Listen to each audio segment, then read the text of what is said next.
He called me sweetheart in front of 40 officers. The room laughed because they thought I was harmless decoration, the kind of woman who sat quietly while men talked about real wars. I smiled just once because I recognized the voice of the man who mocked me. He was the brother of the soldier who died saying my name. When the Admiral asked for my call sign, I finally told him. And the moment I said Reaper 0, every sound in that room died, like the storm I once flew through, coming back to claim its debt. My name is Henriette Vaughn, and that was the moment the past stopped being silent. Winter in Anchorage draped the world in silence, thick enough to hear your own pulse. The sky hung low, iron gray, pressing against the frozen airfield that stretched beyond my window. Every morning, I wiped frost from the helmet sitting on the table. An old ritual, as if keeping it polished could stop the memories from fading. Silence had never felt like peace to me. In war, it only meant someone wasn't coming home. After the missions ended, the quiet moved in. My husband left before the first thaw, his boots leaving perfect prints in the snow. He'd said he couldn't live competing with the sky. He was right. I loved the air more than the ground. The divorce papers stayed on the kitchen table until the ink froze. My mother still wrote letters in her looping script, one every month. The last one read, "You fly well, but you've forgotten how to land in people's hearts." I folded it and tucked it beside my father's silver ring, the same ring that once smelled of oil and jet fuel when he taught me that precision was a kind of respect. One night, as the wind scraped against the glass, my computer pinged, a message from the Pentagon blinked like a warning light. Special Operations Joint Training Program, San Diego Naval Base. I stared at it for a long time. I had promised never to return, but silence was killing me faster than storms ever did. I packed light. The ring went into my flight jacket pocket. Before boarding, I scanned the command roster. The last name froze me mid-breath. Admiral Kalen Hayes. I'd seen that name before in the report of a mission that ended with his brother's death. The wind outside howled through the hangar door, cold enough to cut through metal. Time heals, they say. But in Alaska, nothing really thaws. Not even me. I was 33 the night the storm over the Bering swallowed the world. The radar went black. The wind held past 120 miles per hour. And the command tower's voice crackled through the static, ordering me to abort. If we wait for clear skies, we'll only bring home bodies, I told them, and throttled forward. Lieutenant Alvarez was the only one crazy enough to strap in beside me. The manual called flights like this suicidal. The manual had never met me. We flew so low the skids nearly kissed the ice, steering only by the reflection of the moon on the snow, because that was the one thing that didn't lie. Tracer fire tore the dark apart. One round hit Alvarez's seat, another sliced the hydraulics. I locked the stick between my knees, muscles screaming, feet braced against the pedals. 2 minutes later, through the white blur, I saw movement. Men waving from a crater of ice. SEALs, the team we'd come for. I dropped the bird without instruments or GPS, the rotor slicing the storm.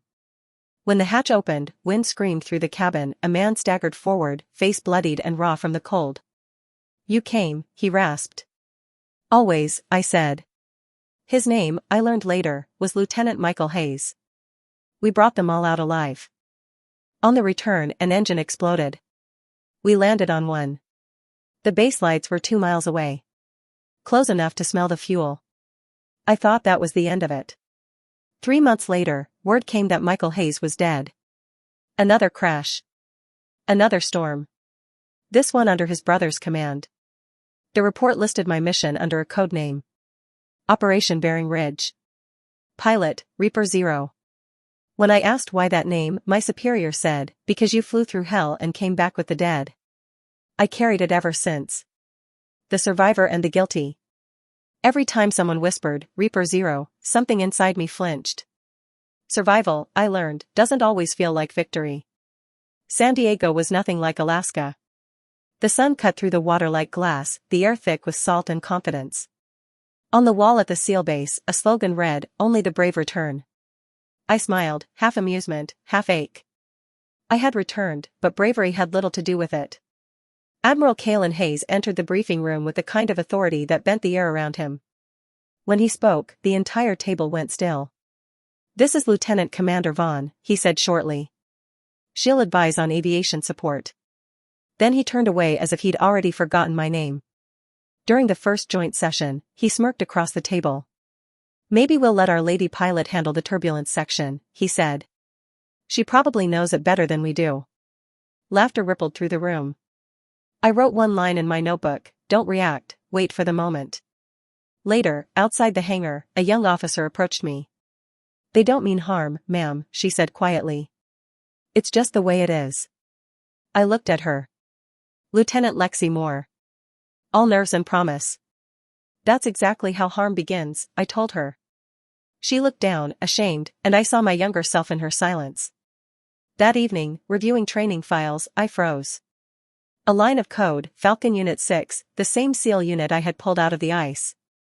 The next day, in the officers' lounge, Kalen told a story like it was a joke. Once a pilot screwed up so badly in Bering, the SEALs had to dig themselves out, he said. The room roared with laughter. I turned away before anyone could see my face. He didn't know the pilot he mocked was standing 10 feet behind him. Not yet. At dusk, I stood on the pier, watching waves slam against the hulls. The air was warmer here, but the sting was sharper. Some storms hit your aircraft. Some hit your name. Monday, 0800 hours. The briefing room was all glass, steel, and arrogance. I stood before 42 officers, file in hand, explaining flight coordination when Admiral Kalen Hayes cut me off. Before we go any further, tell me something, sweetheart. What's your call sign? Laughter spread like gunfire. I met their eyes steady. Reaper 0. The room froze. The projector clicked off. Someone dropped a cup. Silence swallowed the laughter whole. Kalen's face went pale. You wanted the call sign, Admiral? I said. You just got it. Commander Vic broke the quiet. Sir, she's the pilot from Bering Ridge. That should qualify me to discuss turbulence, I added calmly. The meeting ended in suffocating quiet. By noon, whispers filled the base. She's the Reaper. She saved a SEAL team. And he mocked her. That afternoon, Kalen's aide delivered a note, report to the Admiral, 0900 tomorrow. As I left, Lexi Moore ran up. Ma'am, I checked the Bering Ridge file. It's under his name. He lost his brother that week. He didn't hate the Reaper for being deadly. He hated the name for reminding him who the storm let live. His office smelled of salt and varnish. Quite the show yesterday, he said. It wasn't a show, it was an answer. He leaned back.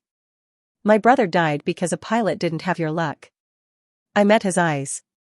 Then stop punishing the next one for surviving. That afternoon, I reviewed accident files. His signature repeated, pilot requested abort, denied. My stomach turned. His brother's death had been his own doing. Alvarez called from Alaska. Michael Hayes said your name before he blacked out. You were his last sentence. That night, Lexi found me. People are divided, ma'am. Some respect you, some don't. Good. Let them talk. Are you angry? Anger needs fuel. I'm running on something colder. Before she left, she whispered, rumor says he tried to reassign your file. He can't bury a storm, I said. It's already hit. Hours later, a message blinked on my screen, you shouldn't have said Reaper 0. Some ghosts don't like being called. The moon caught my reflection. The storm wasn't over. It had just changed shape. The base slept under a thin layer of fog, lights flickering against the wet concrete. I sat alone in the records room, surrounded by metal cabinets and the soft hum of security vents. My hand trembled as I flipped open File 204, Mission Kachemak Gulf, Commander Admiral Kalen Hayes. My breath caught. It was the operation that killed Michael Hayes, the same man I'd pulled out of the ice months before. The printed report read, weather warnings acknowledged. Continued as planned. But in the original log attached beneath, a faint indentation showed a deleted line, pilot requested abort, commander overruled. The air seemed to thin. His brother hadn't died in a storm. He'd died in a decision Kalen never faced. Every insult, every wall of arrogance suddenly made sense. He'd been punishing every pilot since because he couldn't punish himself. The door creaked. I turned. Ma'am. Lexi Moore stood there wide-eyed. What are you doing here? Looking for the truth.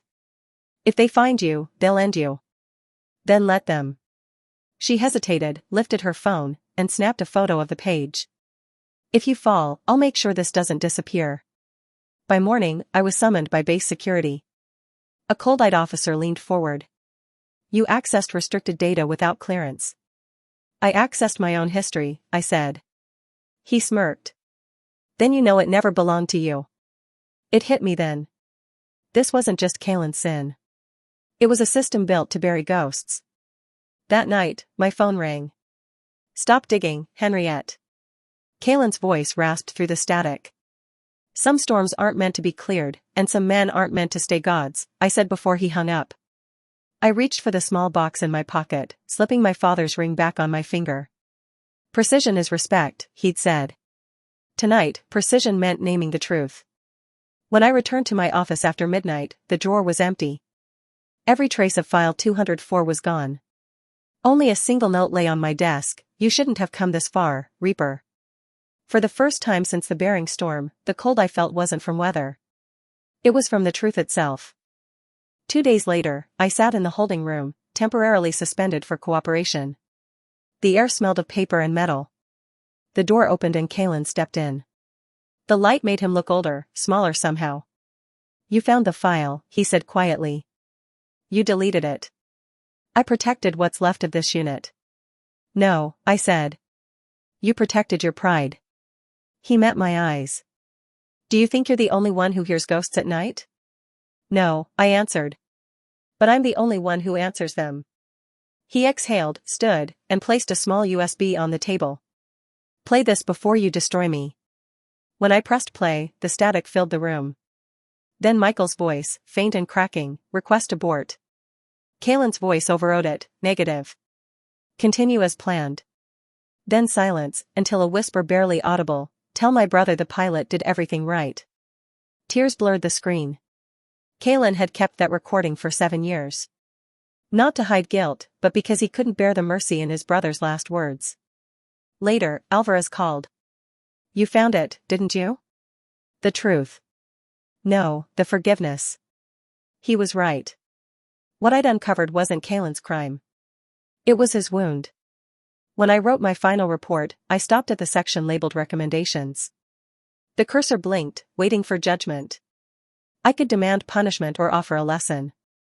My father's words echoed: flying isn't about avoiding storms. It's about staying level until they pass. I typed, recommend reassignment to leadership ethics instruction. Minutes after sending it, an email flashed back from command: Reaper 0, report to Washington. Your presence is required at the hearing. I read the name slowly. Reaper 0. For the first time, it didn't sting. It didn't mean death anymore. It meant survival. Outside, helicopters thundered across the San Diego sky, their shadows sweeping the runway like ghosts that finally had somewhere to go. Lexi joined me on the tarmac. So, what happens now? I watched the horizon turn gold. Now, I said, fastening my flight helmet, we fly into a different kind of storm. The sunset caught my visor, the reflection pale blue, like the ice of Bering Ridge, where everything began. The morning air in Washington carried a thin bite of early autumn, sharp enough to sting the lungs. Inside the Joint Naval Command hearing room, the cold light from the ceiling struck the long wooden table, turning every face pale and precise. I sat in the witness chair, the nameplate before me reading Reaper 0. Across from me sat Admiral Kalen Hayes, hands still, eyes hollow. The silence felt heavier than judgment itself. Commander Vaughn, the board representative said, please state your findings. I opened the report. My voice didn't shake. Each page turned like a blade drawn slow. Radar data was altered. Safety warnings ignored. The pilot requested abort. I looked up. That order was denied. No one moved. I closed the folder. 2 men died. One because of the storm, the other because of command pride. Both deserved to be remembered honestly. A chair scraped. Kalen stood uninvited. She's right, he said. The room stilled. I overruled that abort call. My brother was one of them. I've been punishing the sky ever since. His voice broke slightly. And her.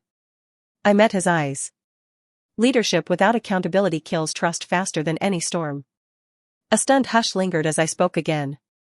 I don't recommend removal. I recommend reassignment. Gasps rippled around the table. He doesn't need punishment. He needs to teach what failure looks like so no one repeats it. 20 minutes later, the verdict came. Kalen demoted. I was appointed head of Joint Special Operations Flight Training. No applause followed, only silence, the kind that carried respect.